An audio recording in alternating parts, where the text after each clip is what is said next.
cavalos e a cana fazia calo, machucando meu pescoço.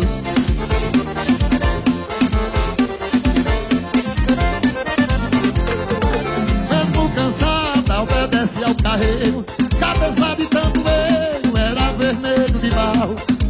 Ainda levava a furada do ferrão, meu sangue pingava no chão, melando a roda do carro.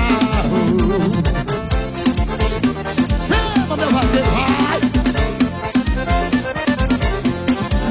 E na ladeira escorregava no barro, as pedras cortavam meus cascos, com peso me ajoelhava. E o carreiro com chicote me batia, eu berrava e as carnes tremia, mas o